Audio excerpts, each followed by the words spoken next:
Maxwell House Coffee presents Good News of 1938.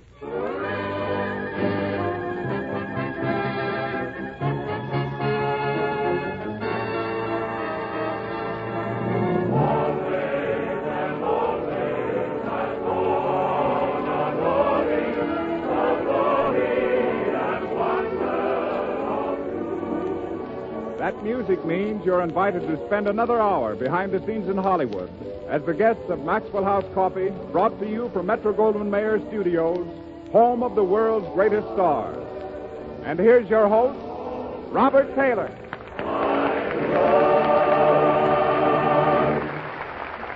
Thanks, Ted, and good evening, ladies and gentlemen.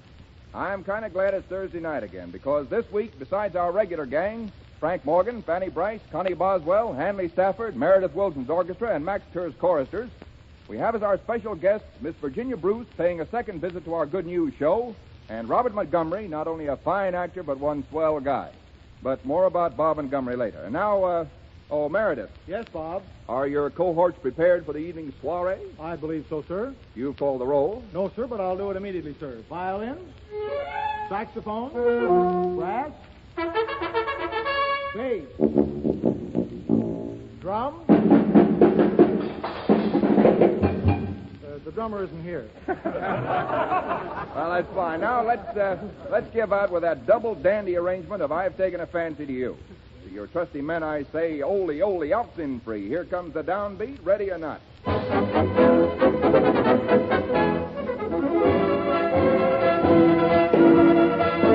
taken a fancy to you.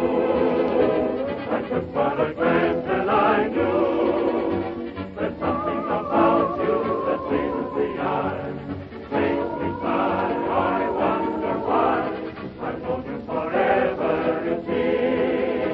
You've shown us in all of my dreams. But now I'm awake and my dreams have come true. I'm full of romance and I've taken a fancy to my own you.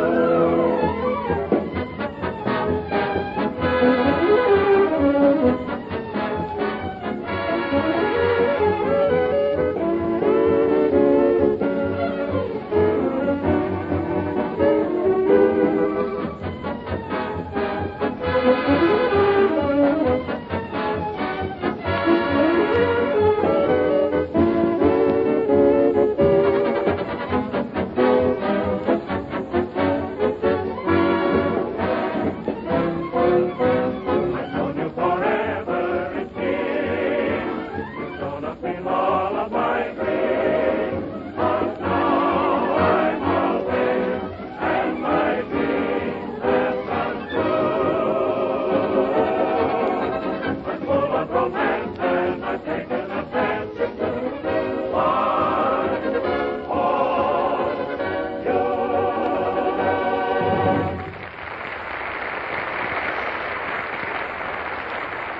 I know a lot of people don't believe this, but there's a considerable amount of hard work in making pictures.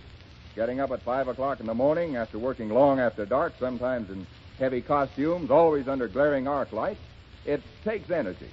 And so most of us here at MGM have found that it pays to keep in just as good shape physically as we possibly can.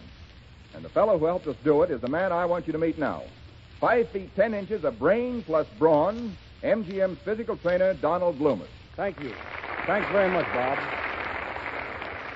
Now, Don, I don't want to cross-examine you, but how about giving out with a little information on calories and corpuscles once in a minute, huh? Well, Bob, I hardly know where to start. Well, start with yourself, Don. You weren't born 5 feet 10 inches and 175 pounds, were you? I'll tell you, Bob, up until I was 8 years old, I was a pushover for any kid on the block. As a matter of fact, at school I was so skinny that when I stood sideways, they marked me absent. And when did you start blooming as a modern Hercules? My nose started blooming first. A bully, 30 pounds my senior, punched it. So that's when you decided to develop your own bodyguard, huh? Yes, I figured a few more muscles wouldn't hurt, so I went to work. Well, you certainly did yourself a good job. And, Don, you really do believe, don't you, that by conscientiously following your instructions, any normal person can gain or reduce poundage and increase vitality? The best way I can answer that is to tell you about a few of my cases. One female star was signed with the understanding that she must lose 30 pounds in 4 months. She's very well known, and of course I can't mention her name. Found an actress that doesn't want publicity. Well, 30 pounds of her don't. But a steady course of gymnastics, 7 days a week, a balanced diet, and this girl is now a perfect flirty six. Oh. Don, see if you can reduce those puns, will you? Okay, Bob. Don, I imagine you run into a lot of people who find the going a little tough. You're exercising a little wearing. Well, you find slackers everywhere. There's one fellow they told me to get in shape. And for the last 6 weeks, I've practically had to drag him to the gym. Stand over him like a Simon Legree and make him do a few little exercises. Well, that's not a very unusual case, is it? Yes, it is, Bob. In 7 weeks, that guy only lost 1 pound. Then he went on a party to celebrate and gained 5. He's still 45 pounds overweight. So I wrote that short-winded, loose-livered, good-for-nothing a letter and told him to keep away from my gym. I got your letter, Mr. Loomis.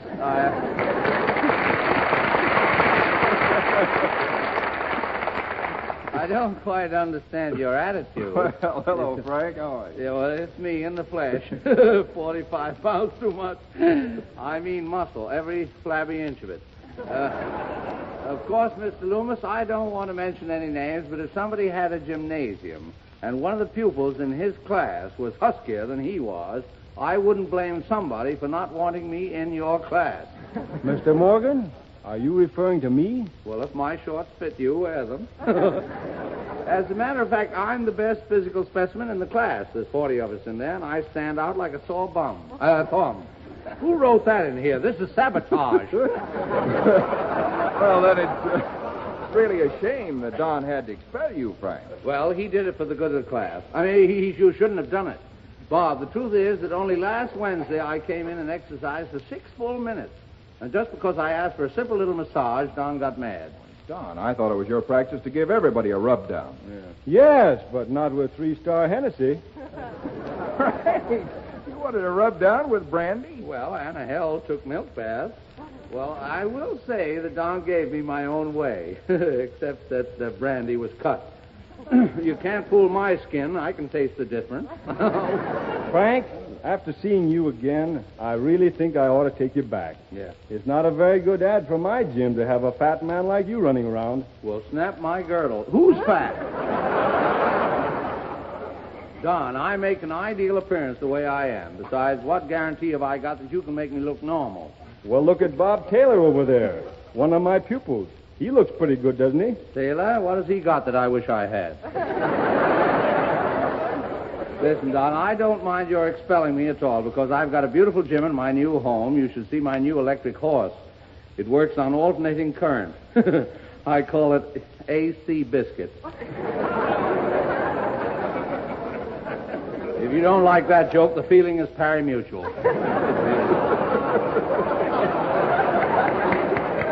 Those electric horses are great exercises, Frank. You're right, Don. I was strapped on mine 5 hours this morning. I handled it beautifully until someone turned on the switch. It was bad enough when it galloped out of the gym and ran into Hollywood, but imagine my embarrassment when it stopped in front of the electric company and they made me pay my bill. Would you believe it? No. Well, I don't either, but it's the truth. Besides, you're just mad because you know I don't need to take your course. Anybody who knows me realizes I'm bursting with energy and extraordinary strength. The only thing that bothers me is that I feel so weak. What did you say? Frank, place yourself in my hands. No. Follow my instructions explicitly. And in 2 months, you'll be strong enough to tear your telephone book in half. Tear my telephone book in half? With the numbers I've got, I'm crazy. Now, Don, you take this number, Gladstone, 6925. She's a lovely girl. Repulsive, but quaint. I must call her. That's a good idea, Frank. Here's the phone. Where? Let me have it. Oh, no, I don't use those dial phones. Not me. No, why not? Well, lately I've been so weak, you know. I was using my phone the other night, and I swung the dial around. My finger got caught, and when the dial swung back, it picked me up and threw me against the wall. Almost broke my neck. Well, I'll see you later, boys. Good night, Bob. Good night, Don.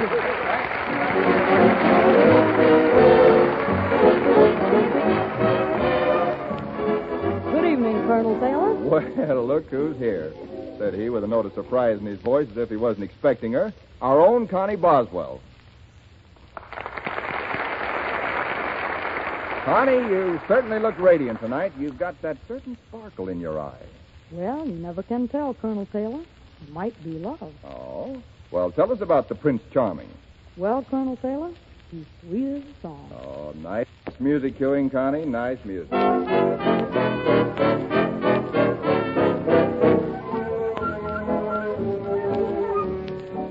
Sweet as a song. You're as sweet as a song. For you possess the warm tenderness of all anxiety. Sweet as a tune, serenade to the moon. You'll always be like the quaint harmony of sweet Adeline.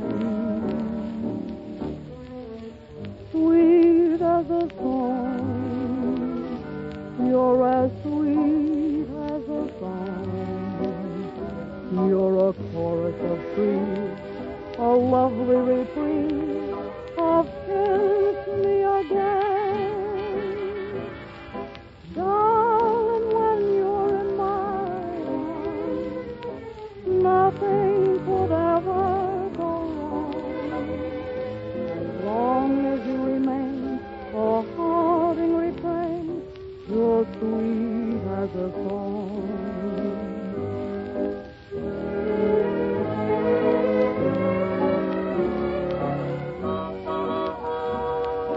Sweet as a song, you're as sweet as a song, for you possess the warm tenderness of all anxiety. Sweet as a tune, serenade to the moon. You'll always be like the quaint harmony of sweet Adeline.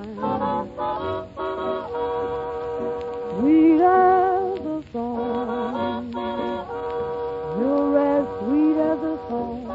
You're a chorus of trees, a lovely reprieve of kiss me again. Darling, when you're in my arms, nothing could ever go wrong. As long as you remain a haunting refrain, the song in my soul will never grow old. Darling, you are as sweet as a song.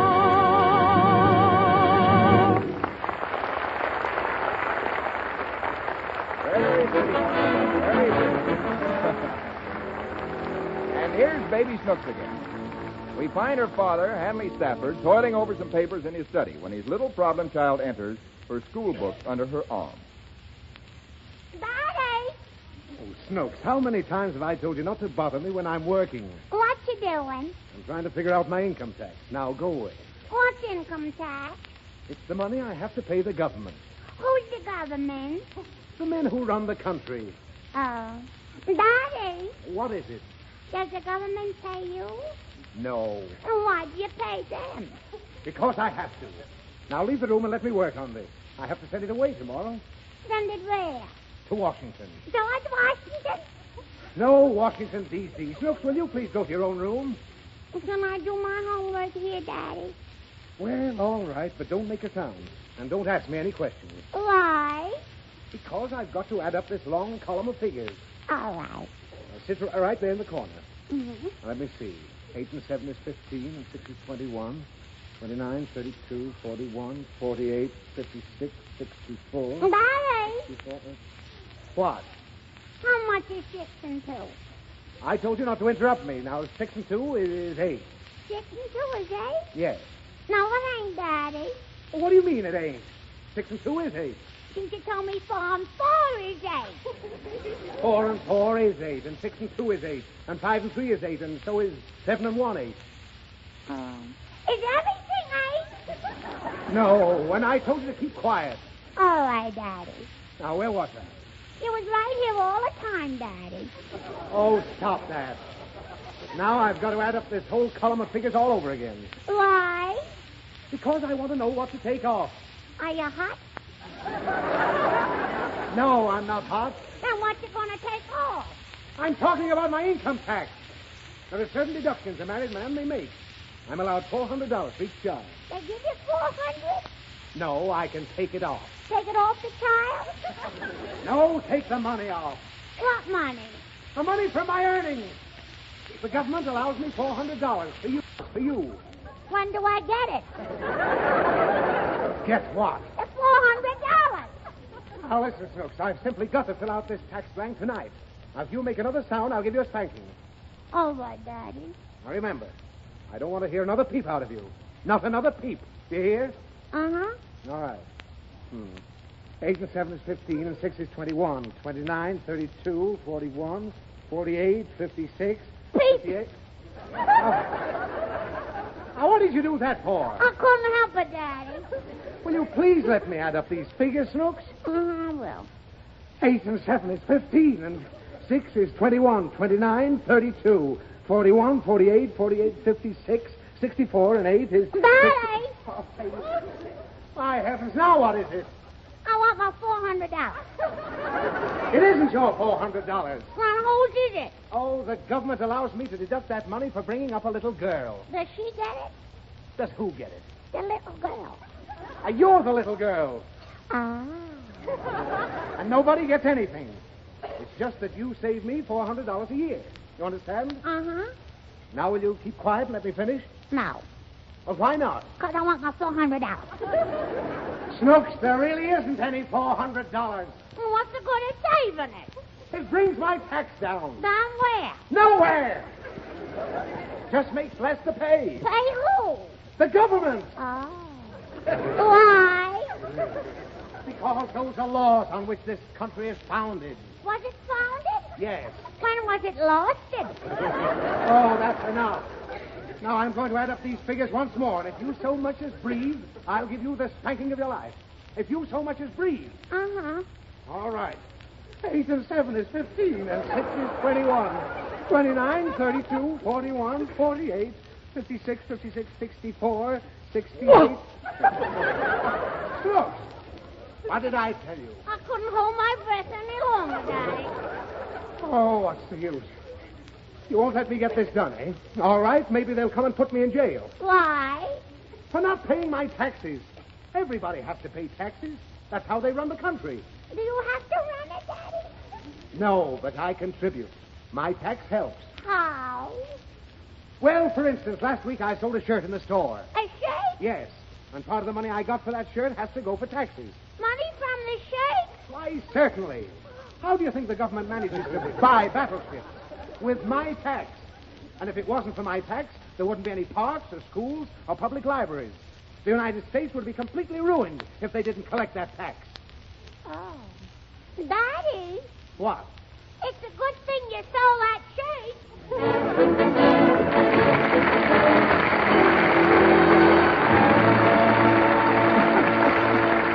A lot of people say, what is a home without a child? And after hearing Baby Snook's questions, they'll probably say a nice, quiet place. And speaking of nice, quiet places, when I was over in England last summer making a yank at Oxford, I ran across a little verse written, a couple hundred years ago about coffee that will interest you, Ted.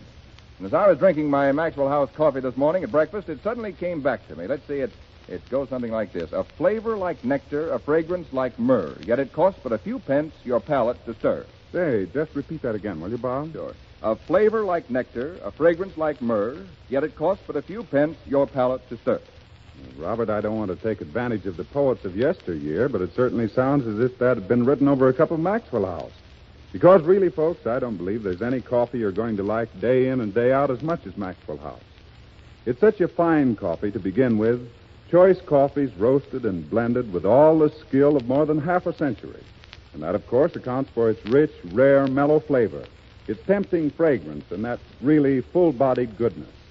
And then we bring it to you roaster fresh in the super vacuum can, so that all its fine, original flavor and goodness reach you intact, none of it wasted.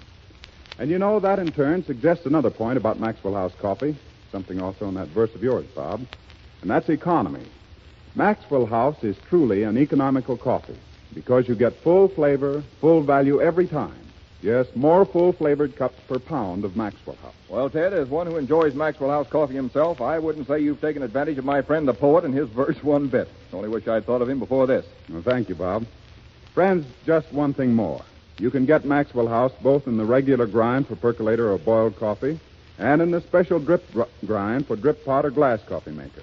Now, either way, you're certain to get a mellow, fragrant cup of coffee. Coffee, as Bob Taylor said, your palate to stir. Or, as we say, coffee that's good to the last drop.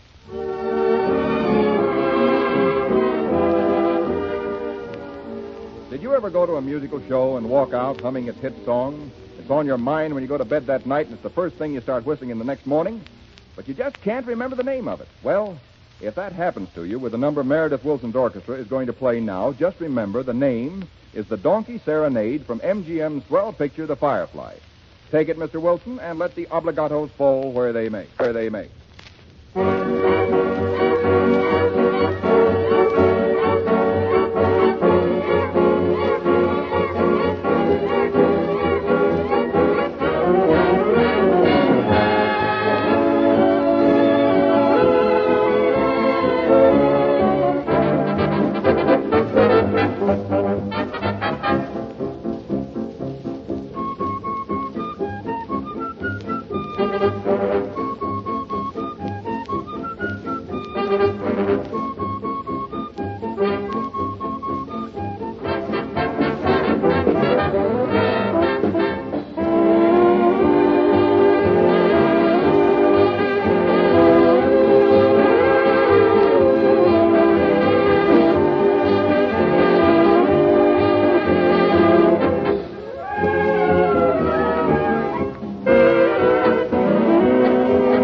Days of Hollywood radio programs with picture people invading the ranks of broadcasters, it's good to remember that radio has developed some of the screen's finest players, like Bing Crosby, for instance, who will be dropping into your loudspeaker in about half an hour. Tonight, I want you Maxwell House radio listeners to meet a young lady who is one of the promising young players on the Metro lot, and she came to us from radio. You've heard her on The March of Time and other big shows from New York. And although she's only been in pictures about 6 months, she has already appeared in London by Night, My Dear Miss Aldrich, and Man-Proof. Now, I'm going to play opposite her this evening in a drama especially adapted for this program by Shepard Traub from a story of O. Henry's called Transients in Arcadia. Ladies and gentlemen, Miss Rita Johnson.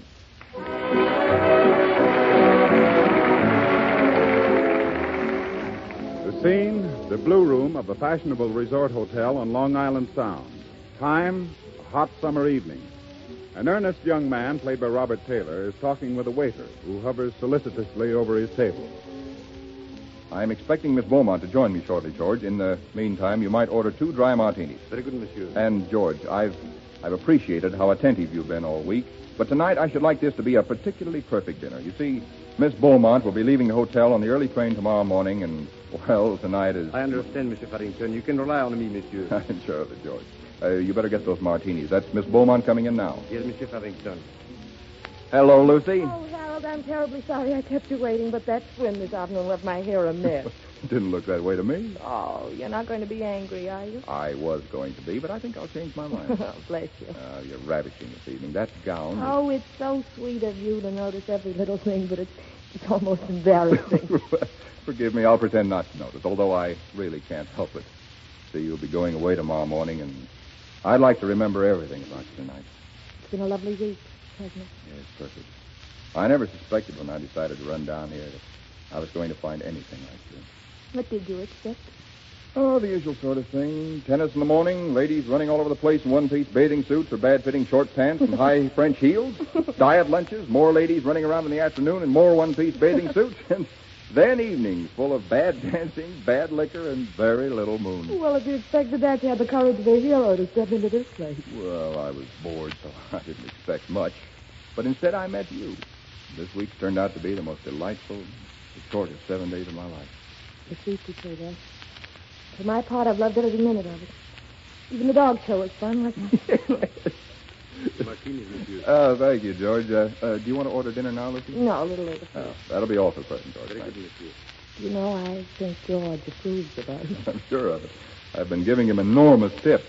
See if that's dry enough, will you? Mm-hmm. Exactly right. Lucy, do you have to sail tomorrow? Yes, I'm afraid there's no avoiding it. My aunt's waiting for me in Paris. Taking a house at Deauville, and she'd be quite lost without me. You couldn't postpone the trip? No, I couldn't. Oh, no, I couldn't, Harold. She's expecting me on the Normandy. I came on a later boat, it would upset all the plans. No, it doesn't seem fair, Lucy. Why not? Well, no sooner do I find you than you proceed to vanish out of my life. This sort of thing doesn't happen twice to a fella. Meeting someone like you, I mean. Well, you're leaving yourself tomorrow, aren't you? Yes, on the afternoon train. I've got to go up to New York to see my lawyers on a little business. Seems my investments haven't been producing quite enough, and they want to talk about it. You don't do anything, do you, Harold? I don't understand. I mean, you don't work at any kind of a job, do you? You just have a good time. Well, I try my best. Well, I'm sure this is going to sound like a dreadful old bromide, but I've always thought it was good for a man to have an interest in something. But I do. Do you? Yes. This very minute. It's you. You're being obvious, Mr. Farrington. Shame on you. Happens to be the truth. How about that music we're wasting? Shall we dance? Yes, I'd love to.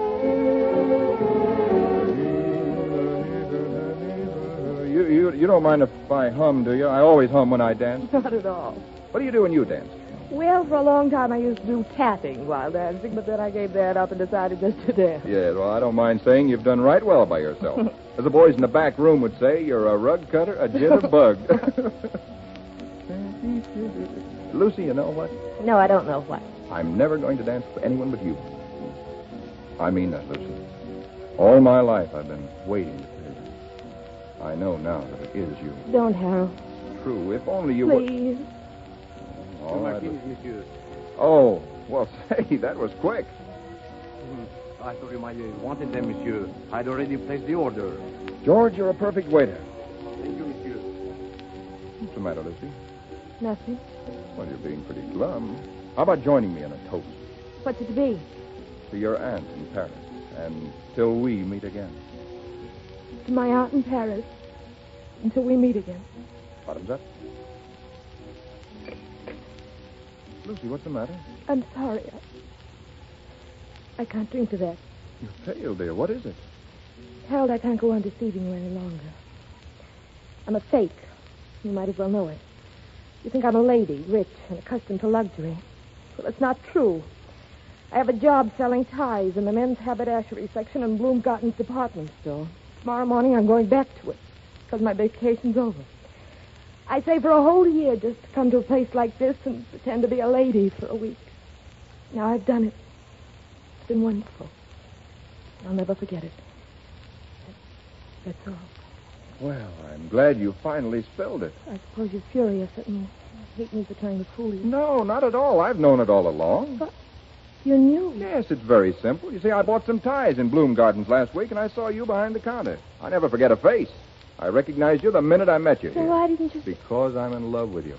And now I know that you care for me enough to tell me the truth about yourself. Oh, Hal, darling. Would you love me if you knew that I'd been posing at being a gentleman, if my life this week had been as big a fake as your own? I'd love you if you were selling brushes house to house. No, I don't do that. My line is vacuum cleaners. What? Yes, Lucy. The good weeks I make $30. All I've got is ambition and my love for you. My real name is Jim McDermott. What's yours? It's Jenny Burns. Hello, Jimmy. Hello, Jim. George, 2 more martinis. Jim, dear. Yes. Let's make it 2 beers.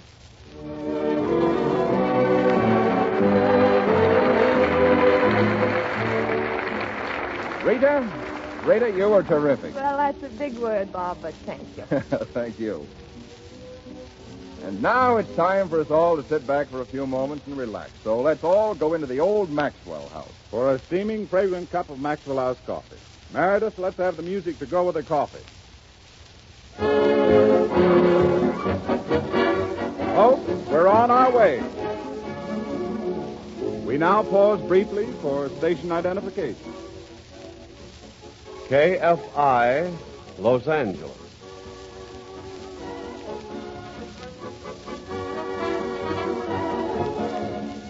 This is Bob Taylor again, and our good news show rolls right along with Connie Boswell and Meredith Wilson putting their heads together, musically speaking, of course, to bring you their version of Broadway's Gone Hawaii. Nobody holds me back. I may sing a few licks myself here. Broadway's gone Hawaii. Ooh, feeling stealing through the air. Broadway's gone Hawaii. They've all gone nuts about hula huts on Old Times Square.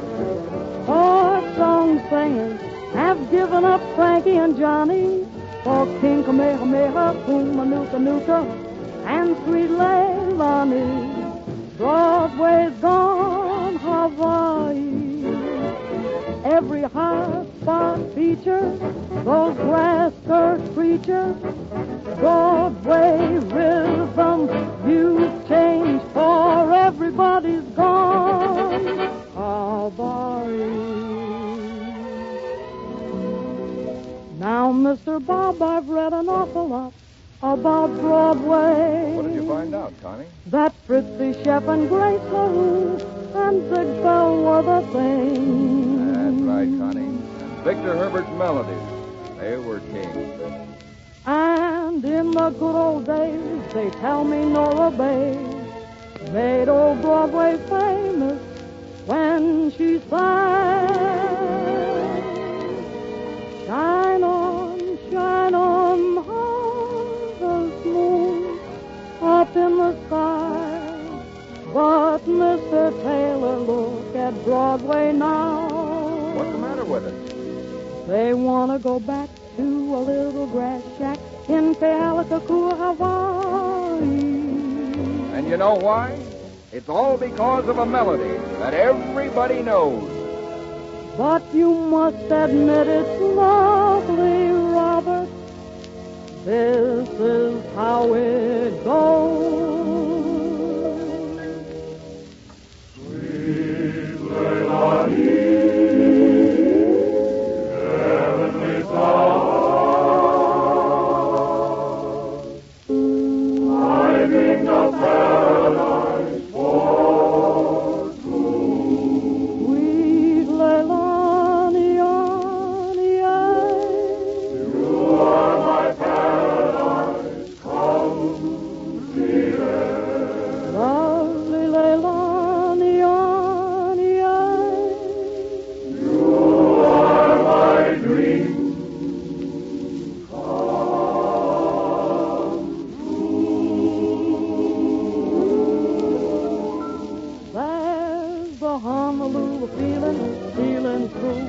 Take a make a hunker, you my new Broadway gone. Hawaii may be true, but Mr. Bob, I don't care about the huts on Old Time Square. We'll even lend our own applause. In fact, we think it's great. Because we've gone Hawaii too.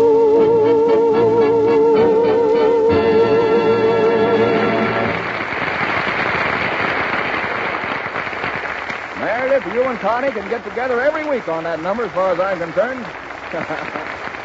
And now, ladies and gentlemen, in the past 18 weeks, you've met many of the Metro stars here, but there's one distinguished ornament to the screen who was away when our program started and who returned to Hollywood only to plunge immediately into a tough shooting schedule. But now he's completed the picture. It's called The First 100 Years. And I know we're all glad to welcome him to our Maxwell House broadcast. Ladies and gentlemen, my good friend, Robert Montgomery.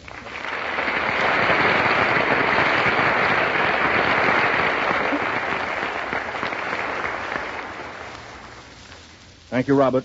Thank you, ladies and gentlemen. And may I say, Bob, that while this is my first visit to your program in the flesh, I've often been present in spirit. You mean as part of the audience? Yes, but sometimes it's more than that.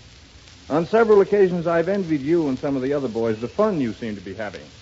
And also, once or twice, I've envied your juicy parts in the dramas you've done here. Just a sort of a wistful ham, I guess. Say, boys, speaking of wistful hams, when do I come over? Well, Virginia. That good old Virginia ham. Yes, ladies and gentlemen, let's welcome that charming girl and brilliant actress, leading lady to Mr. Montgomery in the first 100 years, Miss Virginia Bruce.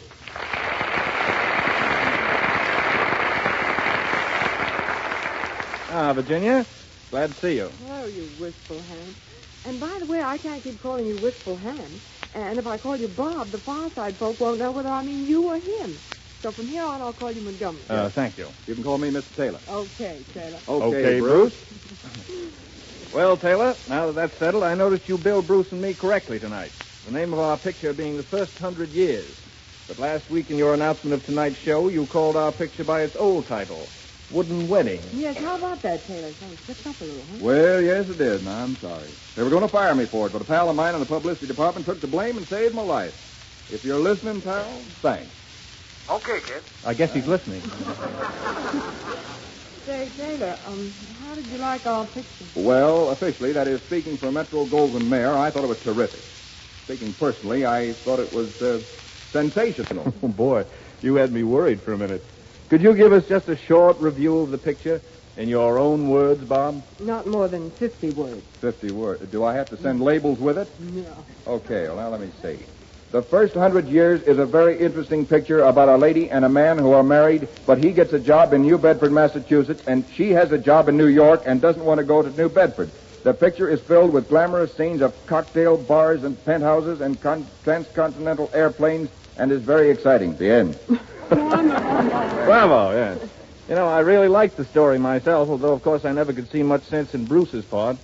Any woman should be tickled to death to go wherever her husband wants her to go if he's working. Oh, is that so? Certainly it's so.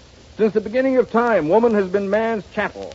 It's psychologically sound for her to want what he wants, go where he goes, imitate his tastes, and cater to his every whim. Why, you wistful ham. Now, wait a minute, Virginia. Oh, wait no minute, Taylor. The trouble with you, Montgomery, is that you're still living in the dark ages of masculine ignorance. The way your mind operates, I'm surprised you don't light fires by rubbing sticks together. You ought to be wearing a leopard skin instead of that expensive suit you've got on. You're prehistoric. That's right. You're Neolithic. That's right. You're a dope. That's what? Now, Virginia, please, you must... You stay out of this, Taylor. I know how to handle women. I can see that.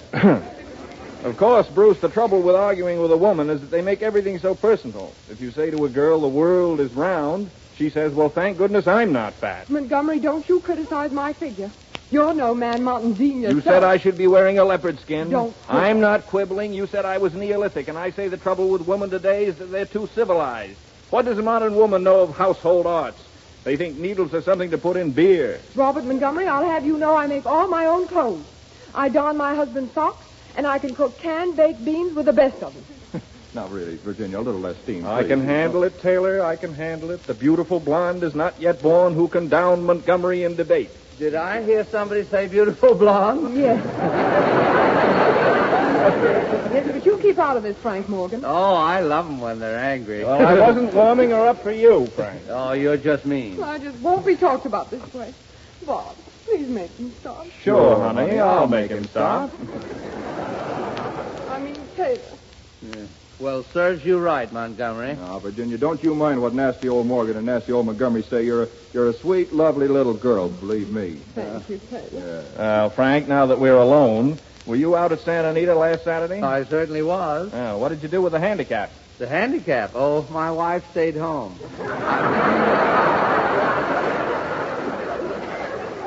Oh, Alma, if you're listening, I didn't really mean that.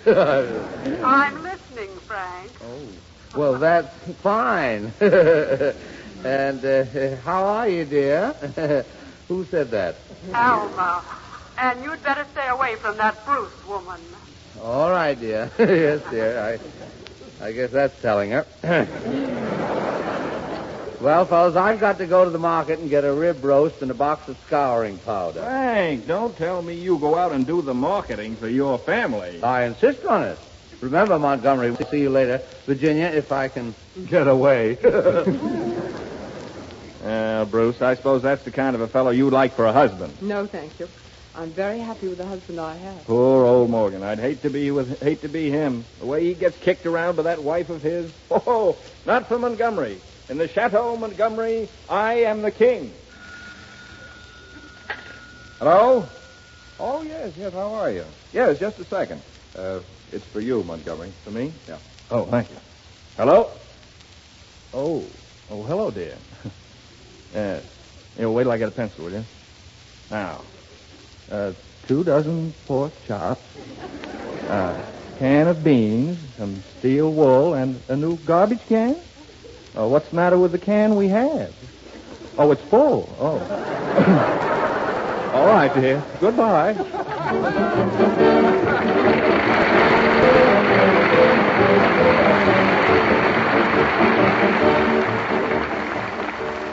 "17 years ago, a brilliant audience of first-nighters trooped into the Globe Theater on Broadway for the opening of another Ziegfeld Follies, an annual affair which had already become a significant event to New York and the theater. That night, the crowd cheered the glorified glamour girls, laughed with such comedians as W.C. Fields and Raymond Hitchcock. But the highlights of the show, the moment that electrified the audience, was a song. The scene was the Montmartre section of Paris. The singer, a shabbily dressed girl leaning against a lamppost. Ever since that night, the song and the singer have been linked in the popular imagination. And so we are happy to yield to popular demand this evening and present this great artist singing a song she made famous. Ladies and gentlemen, Fanny Brice sings My Man.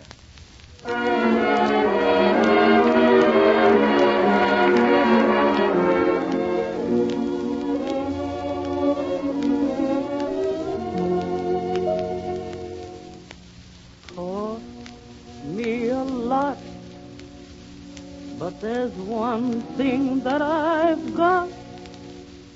It's my man.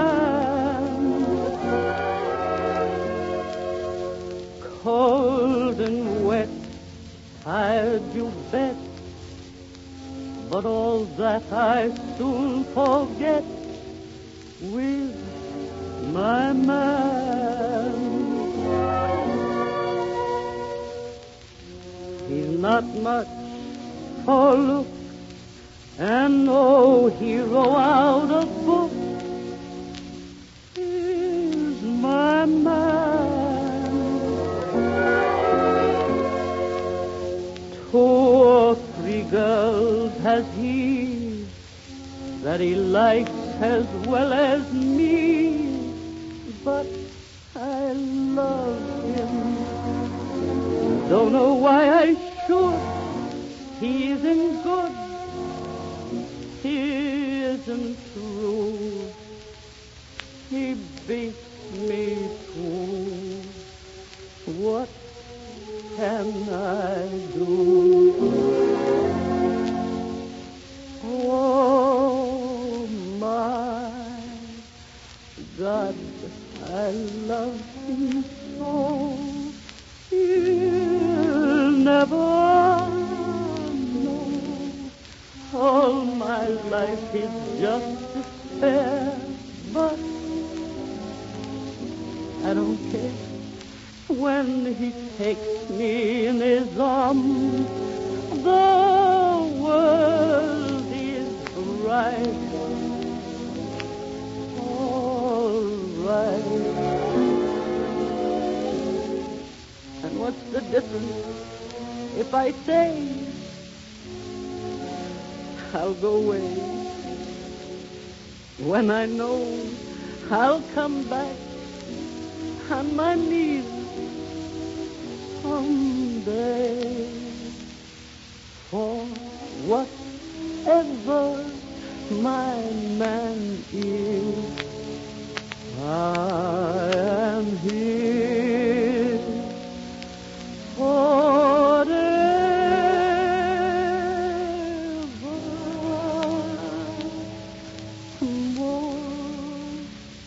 Oh, my God. I love him so, he'll never know.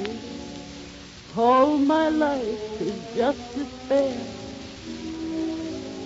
I don't care when he takes me in his arms. The world is bright. All right. And what's the difference if I say I'll go away when I know I'll come back on my knees someday?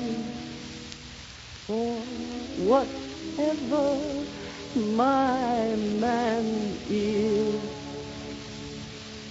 I am his forever.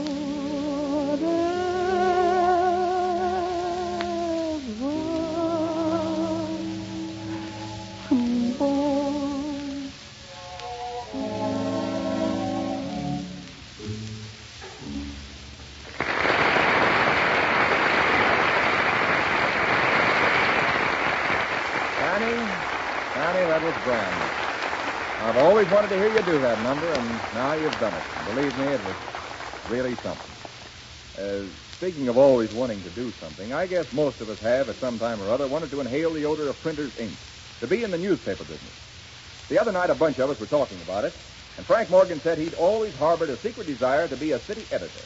Fanny Bryce had he in to be a sob sister, and even Meredith Wilson, as well as myself, have kind of wished at times we could be Richard Harding Davises or Walter Winkles.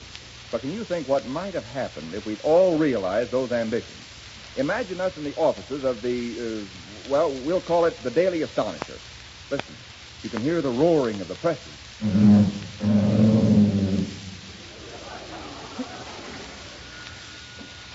Hello? Hello, is Frank Morgan there? Frank Morgan? Wait a minute, I'll call him. Oh, Frank Morgan.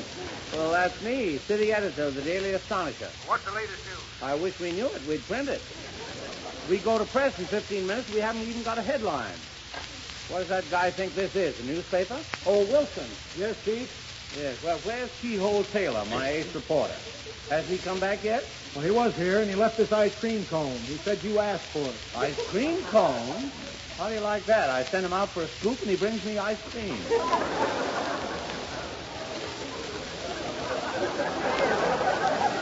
Fine bunch of reporters we've got. No wonder the Daily Astonisher's almost broke. Why don't you change the name of the paper, Chief? Call it the Daily Anemic. The Daily Anemic? Why? The Daily Anemic? Why?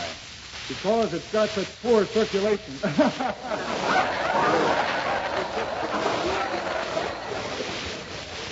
Wilson, another one of those and you're fired. Daily Astonisher, city editor speaking. Hello, who's this? I said this is Daily City Astonished editor. What do you want? This is Keyhole Taylor. I got a great scoop, Chief. You have? Hold it a second. Stop the presses. Stop the presses. Stop the presses. Keyhole Taylor has a scoop. Okay, Taylor, let's have it. Get this, Chief. Scientists declare that the world's greatest invention is the safety pin. What? You must be crazy, Taylor. Why, even the typewriter is a greater invention than the safety pin. Oh, yeah? Well, next time you break your suspenders, try holding up your pants with a typewriter. Goodbye. There you go. Even Keyhole has failed me. Well, we still haven't got a headline. This business is driving me crazy. Why don't you get out of it, Chief? I can't. It's in my blood. Like an artist loves his paints, like a plumber loves his pipes, I love the newspaper business. Gee, no wonder you've been a newspaper man for 20 years. Yes. Well, have I? Well, believe me, I'm getting sick and tired of it. Hello, Chiefy. Oh, so it's you, sob sister Bryce. Have you got a headline for today's paper? See, maybe you'll like this. Yeah. Woman shoots husband with bow and arrow. Woman shoots husband with a bow and arrow. Certainly, she didn't want to wake up the children. I'll take it, Chiefy. Hello, Kitty Desk. No, stop talking. It's your nickel. Hey, my name is Harry Herman, and you had my name in the obituary column of your paper today, saying I was dead. Oh, yes, I saw it. Where are you calling from? Not from where you think, and I'm not dead. You're not, eh? Well, what are you trying to do, make a sucker out of our paper? I'm not dead, and you gotta take back that statement. What do you think, we Indian givers? The Daily Astonisher takes back no statement. But I'm not dead. All right, so tomorrow I'll put you in the boys' columns and give you a fresh start. You know, the other day I started a new column to increase the circulation. I call it Embarrassing Moments, and I pay $1 for each one sent in.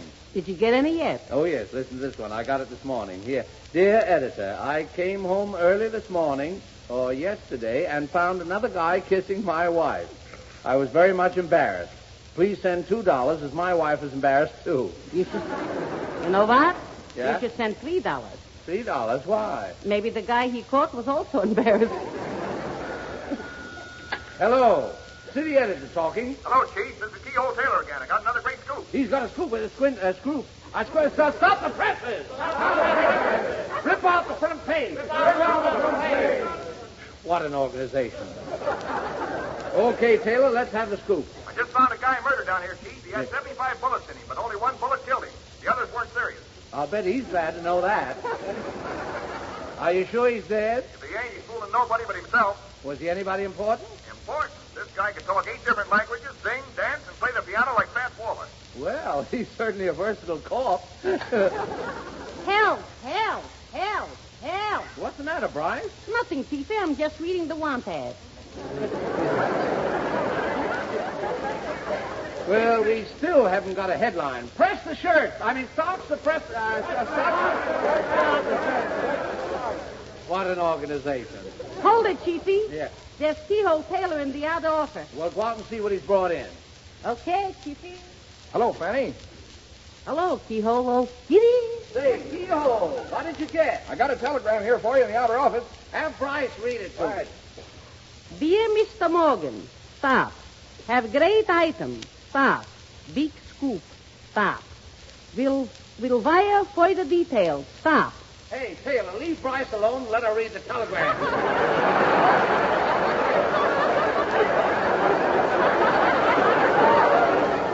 Don't you mix in, busybody.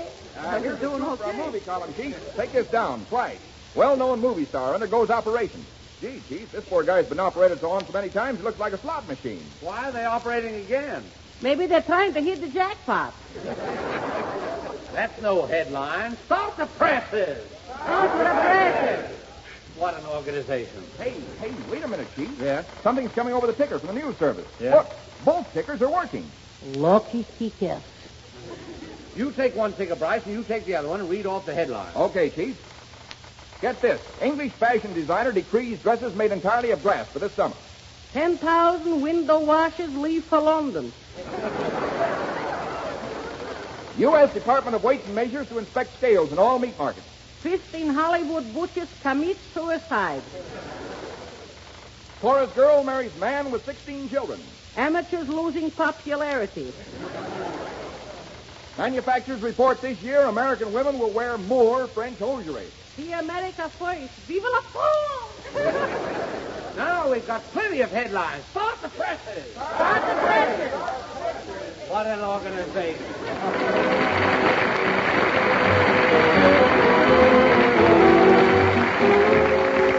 And now, friends, let's listen to two young women at their morning marketing. They're in Jones' grocery store anywhere in America. Coffee, did you say, Mrs. Frederick? Oh, yes, coffee. The same kind I always get. You know, Grace, I'm getting terribly discouraged with that new drip coffee pot of mine. It's just like yours, but we're just not getting a good cup of coffee. Why, today, Jim... Well, almost... I'm not surprised. Why do you say that? Well, don't blame the drip pot. Just see the coffee you're using. What you need is a coffee that comes in a special grind made only for drip pots and glass coffee makers. Oh, I had your trouble, too, until I got Drip Grind Maxwell House. We get perfect coffee every day now, always the same in strength and flavor. Using the right grind is important, isn't it, Mr. Jones?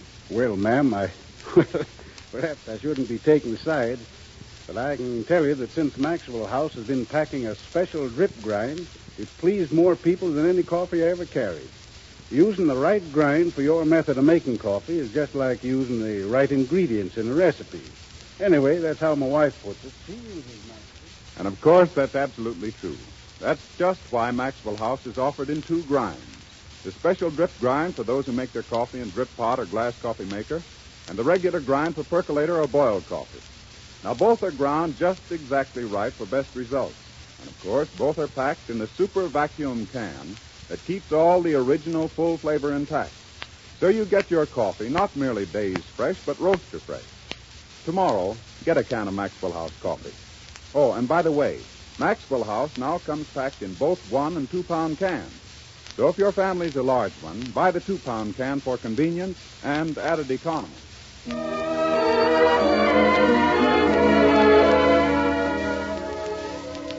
Tonight in the concert hall, Meredith Wilson plays a single movement of his O.O. McIntyre suite in memoriam to his late great friend.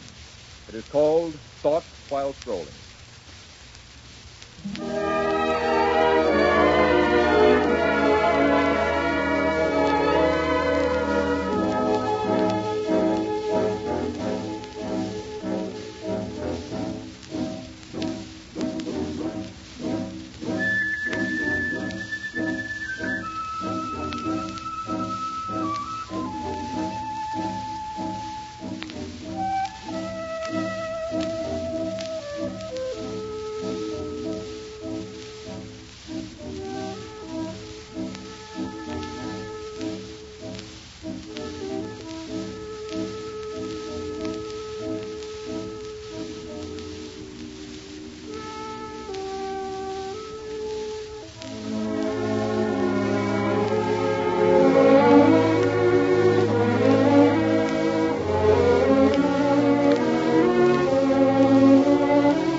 Citizens of Chicago, Illinois, attention. Metro Goldwyn Mayer salutes Balaban and Katz's Chicago Theater, where, starting tomorrow, March 11th, our own Judy Garland will make personal appearances for 1 week. Good luck, Judy, honey. Say, Bob. Yes, Ted. I have a message for you from some of your fans. Well, I'm always glad to hear from them.